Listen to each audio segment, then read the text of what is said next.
What's going on, everyone? Welcome back to the channel. My name is Akdown, and today we're looking at something that I think is seriously going to shake up the mid-range smartphone market in 2026, the Infinix Note Edge. Now, I want you to pay very close attention because Infinix just did something that nobody expected. You see this? That curved wraparound screen that you've been spending Galaxy S series money to get? Well, Infinix just brought the same energy to a completely different price tier. And it's not just a pretty face, a lot of things are going on underneath. I've been using this phone for a while now and I genuinely have some opinions. So, let's get into it.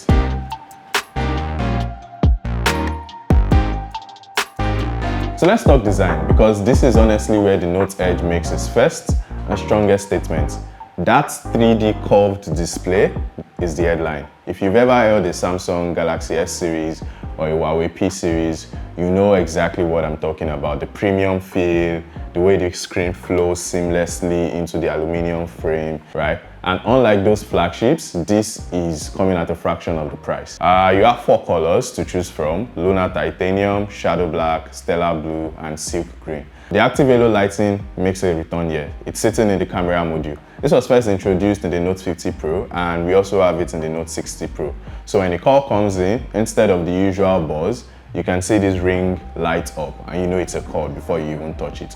Or you plug it in at night and it glows softly, then slowly fades as it charges. Or music is playing and it pulses with the beat. It's the kind of thing that sounds like a gimmick, but once you've used it for like 1-2 weeks, you kind of get used to it and every other phone feels boring. On the durability front, Corning Gorilla Glass 7i is on the curved front display, so your drop protection is sorted.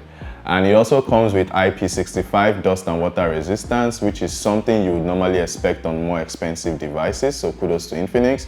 And the thing that genuinely impresses me every time I pick it up is the thickness of this device. It is 7.2mm thin.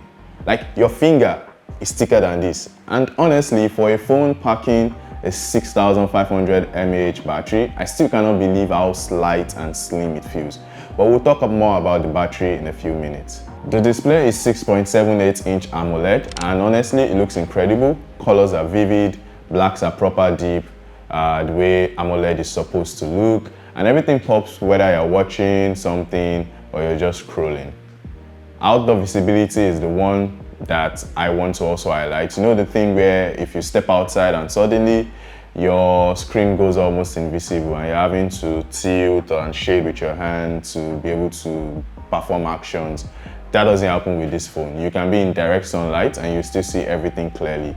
That is a genuine daily comfort for daily users. This also comes with a 120Hz display, which just means scrolling and animations feel buttery smooth.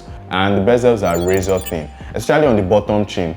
That used to be the giveaway for budget devices because they used to be really big, but it's not present here. For gamers, the screen responds to your touch almost before you fully pressed it. And this is very important, especially for fast games like CODM or Genshin. You know that instant response is actually the difference between you getting a hit or you missing it.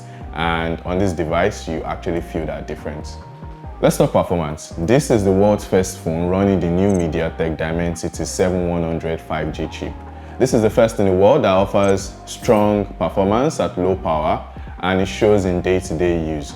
With 128GB of storage and 8GB of RAM, with 5GB expandable thanks to Infinix virtual RAM technology, this phone is fast, like properly fast. Apps open instantly.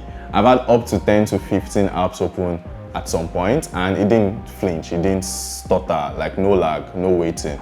And the RAM means all those apps actually stay open. So you switch from your game to Chrome, you search, and you come back to your game. It's exactly where you left it, no reloading. For gaming, CODM, Genshin, Asphalt, they all run smooth. Even with graphics pushed off, the frame drops were not something I ran into regularly like you would with other devices around this price range. The phone stays cool as well. A lot of phones get hot when you're gaming and then start slowing themselves down. The Note Edge manages it. So performance that you get at the start of a session is the same performance you will get 30 minutes in. And I was gaming while on a call at the same time, and I didn't skip a beat.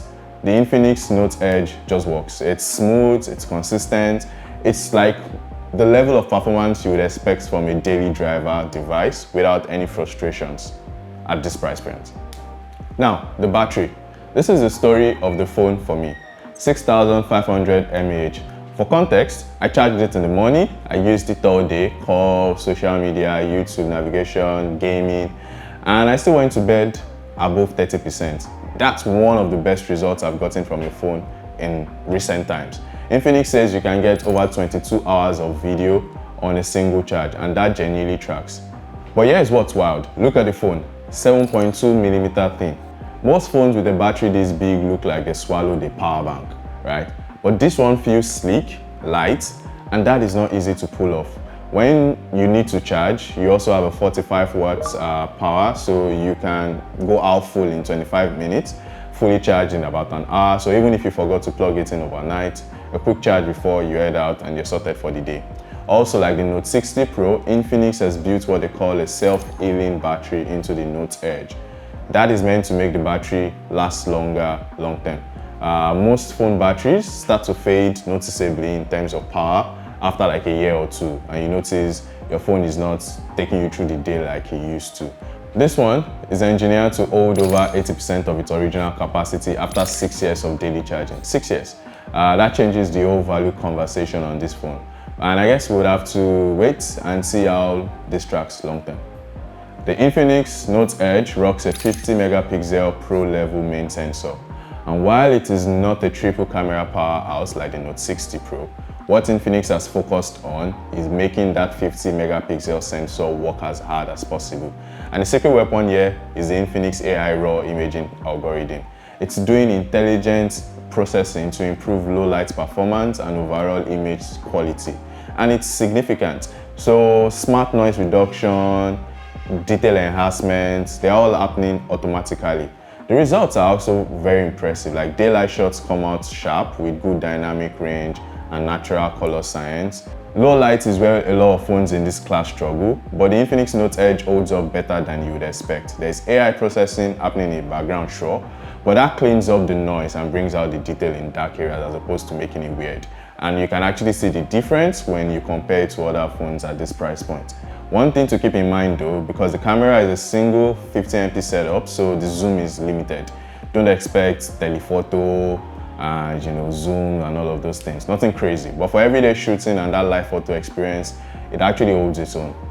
The Note Edge also comes with JBL tuned dual stereo. I was not expecting to be impressed here considering the size, but the sound has real weight and width to it. So watching a movie without headphones is actually enjoyable. That's a bar that most phones in this price range don't clear. The software is also XOS 16 on Android 16, which are the latest for both Android and Infinix. And there's also a button on the side of the phone, and this is underrated. Out of the box, it pulls up the AI assistant, Folax, and you can set it to whatever you want. So camera, touch, voice recorder, silent mode, whatever you reach for the most. I actually set mine for the silent mode, so it helps me have a mute switch option like I do on my Apple device. So no unlocking the phone, swiping to find settings and all of that. And after like 2 days, it becomes muscle memory. It's just click and yeah, it's done. Then the smaller stuff worth knowing about this device, it has IR blaster, so you can use it to control your TV and other things that are infrared equipped. It also has eSIM support, NFC that works with iPhones to share photos instantly, and a strong signal even in weak reception spots. 3 years of Android updates and 5 years of security patches on top of all of that is also included in this device. So at the end of the day, if you want that curved Samsung Edge aesthetic, a massive battery, a brand new chip that performs well, JBL audio, and genuinely smart AI features, all that without spending flagship money, the Infinix Note Edge is absolutely worth your attention. It comes in at $240 or say 340,000 naira. However, if you want more performance and camera specs, you might want to consider the Note 60 Pro that has a Snapdragon chipset and more specs. We have a full review video on our channel, so you can go find it and watch. That's my thoughts on the Infinix Note Edge. If you found this video helpful, please drop a like, subscribe if you haven't already, and let us know in the comments, what do you think about the Infinix Note Edge? Would you buy one? I'll see you in the next video.